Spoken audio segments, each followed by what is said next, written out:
Hey, what is up, YouTube? So on this video, I'm gonna show you how to turn this cardboard box into your own cold air intake.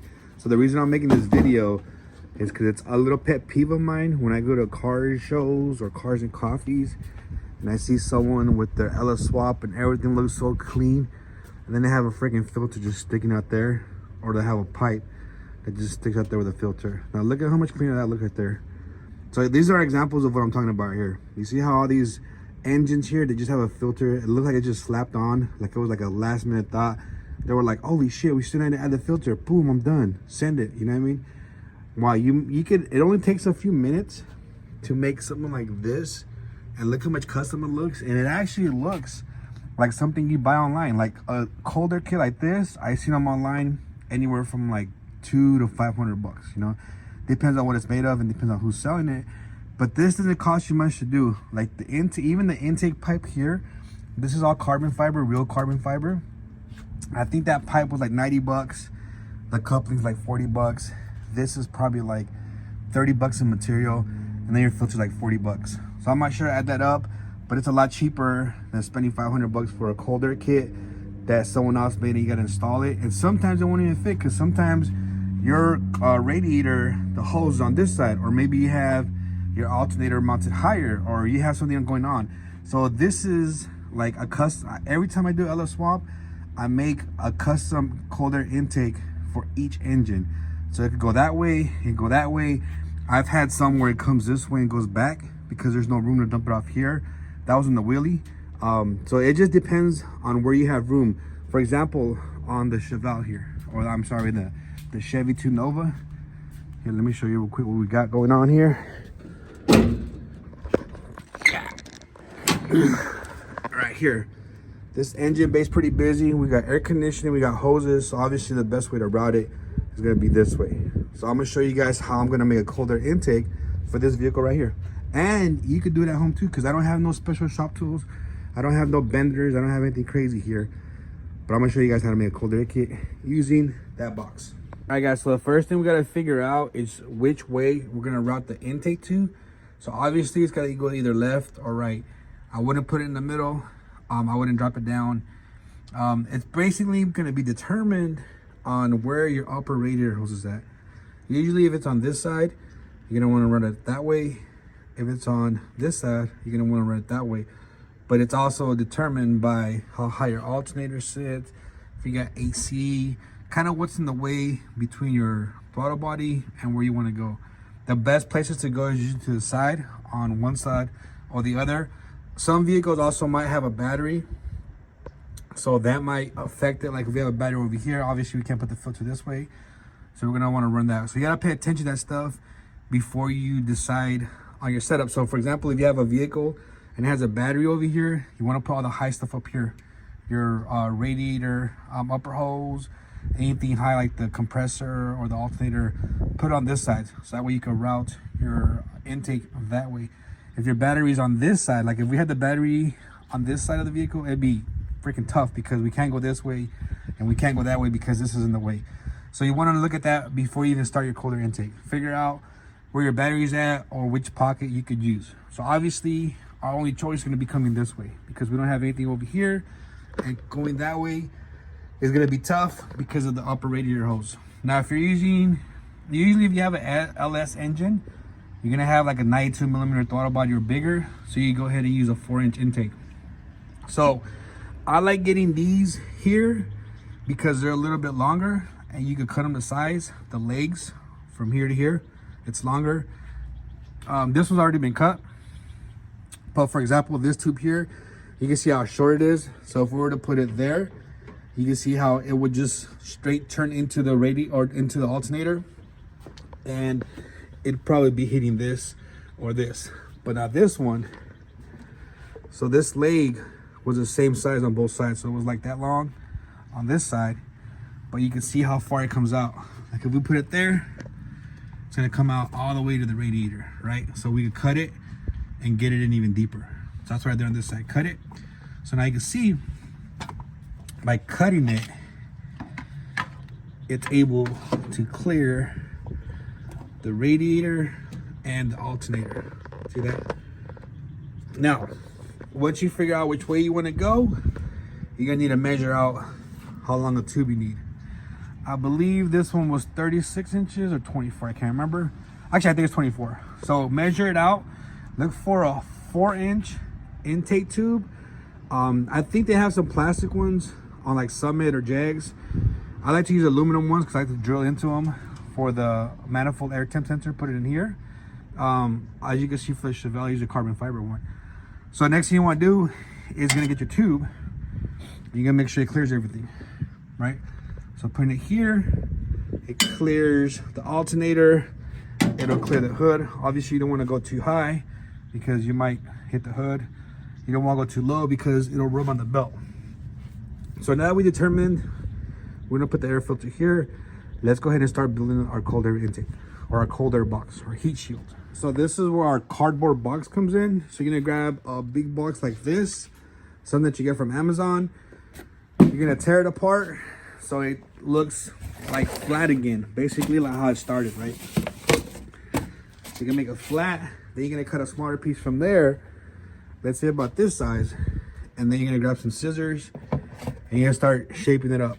So we're gonna go with the biggest piece first. We're gonna cut it out to a smaller piece like this, and then we're gonna start test fitting. So the first piece we're gonna work on is this shield here.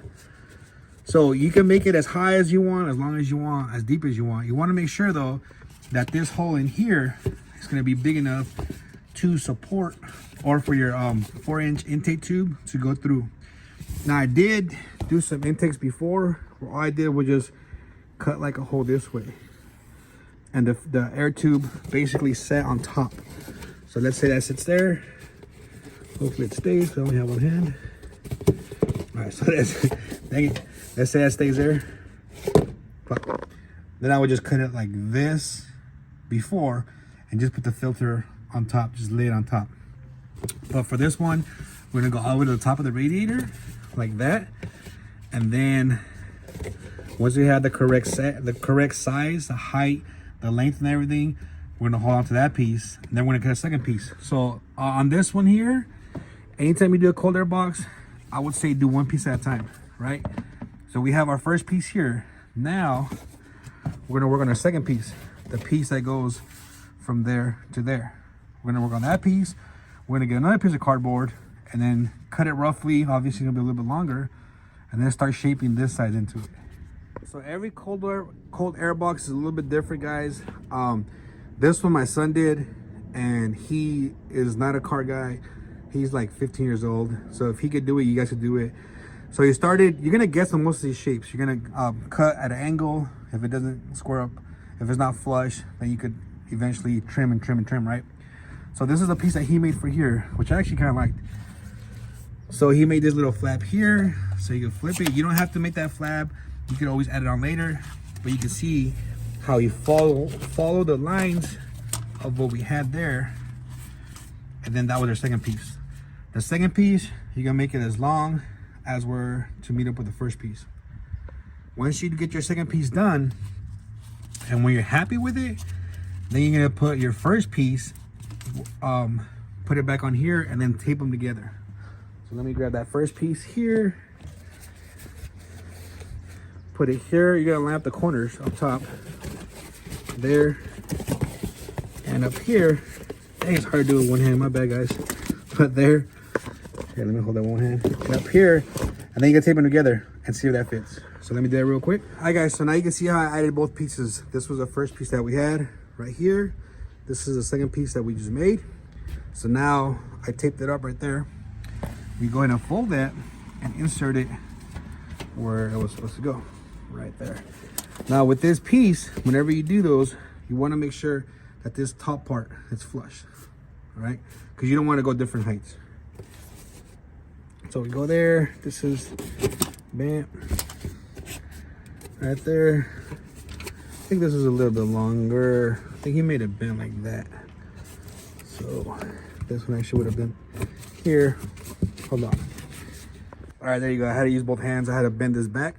So now you can see how it fits, right? This is the shape that we want. We're gonna grab our tube real quick. We're gonna make sure that that's big enough on this side to go through. And it certainly is. So now we could actually have this go through that once we make it and fit perfectly. So then we'll have the filter here. You also want to make sure the filter fits. So let's go ahead and grab that. So here's the filter. As always, we run K&N filters here. I keep saying we, but it's just me. You can see how that perfectly fits there. It'll fit in the hole. So we're gonna go ahead, stick with this design. Now there should be, on my cold air boxes, I want 2 different points where it bolts up and it holds on. There's gonna be 1 point here. You can see we're gonna put the screw there. And then the second one, we're gonna bolt it up to that. So if you guys don't already have these pieces, what you can do is just cut a little piece. Here, let me do it real quick. So let's say we didn't have the foresight to make this bigger so we could have a little tab there. You could always cut a piece of where you wanna bolt it down and then tape that piece to that. So let's say over here, let's say we don't have one and I wanna bolt it up to that. I would tape this piece right there to my cardboard. And I'll show you where right now. All right, so here's my piece flat. Now, the other piece was gonna be taped on here. And the reason for that is we wanna make our design, even though over here is 3-dimensional, right? We got corners and bends and everything. Over here, we wanna make it flat so we can trace it out onto aluminum and cut it out. So now we picked this up from a local shop that sells metal. This is 18 gauge aluminum or 0.040.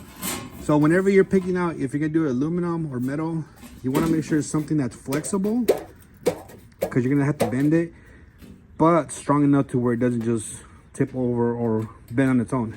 You wanna have a little bit of rigidity to it, but not too much where you can't bend it. Like obviously, this is a lot thicker. I can't bend this crap, so I wouldn't want that. I want something like this where I could bend it to shape. So now you're gonna get a big piece. You're gonna put this over it. You're gonna trace it out. So remember guys, I said I want the top flat? That's the reason you want it flat, because you're gonna put it up against a flat piece of the aluminum and then you're gonna trace everything else out. Now when it comes to cutting, so I like to use this kind of jigsaw here to cut the aluminum. It makes cutting it real easy. And then I use something like this to shape the aluminum if I need to, like go over some edges, cut a little bit more off, or maybe make something smoother. Now, once you get it traced out and cut, the hardest part is probably gonna be bending it. So you have to look around your garage. I don't know what you guys have. This is what I have.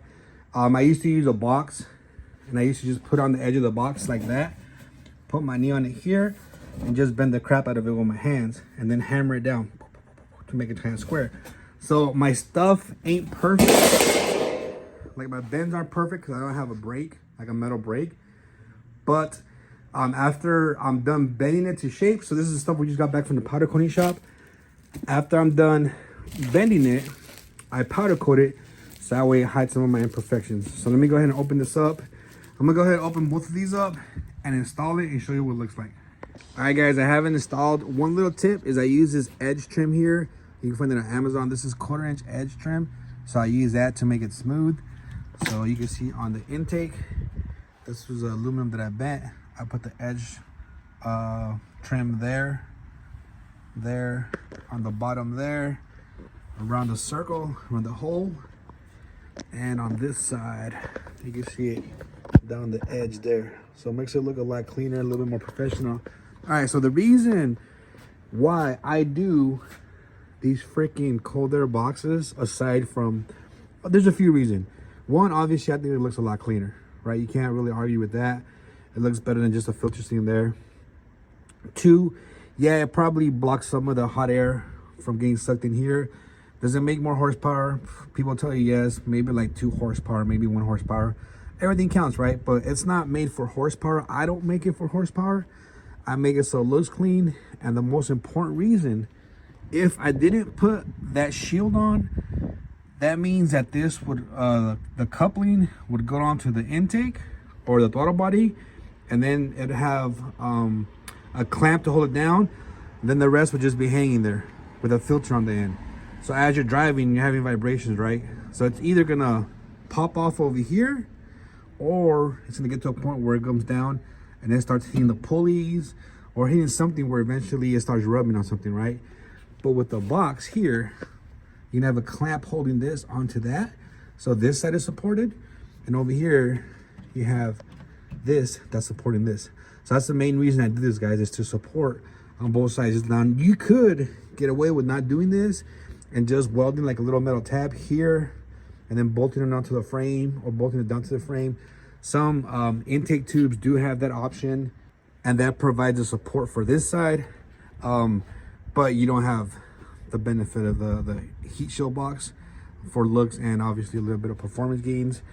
But yeah, that's the main reason I do it, is to support it for looks. And I mean, like you saw, it didn't take that long to make. It's not hard, it's not difficult. And spending about 30 minutes, 45 minutes making this will set you guys apart from everybody else who does all their swaps. As always, guys, if you guys got comments, questions, comment down below. Let me know what you thought about the video. Do you have a cold air box? Is it a waste of time? Let me know down below.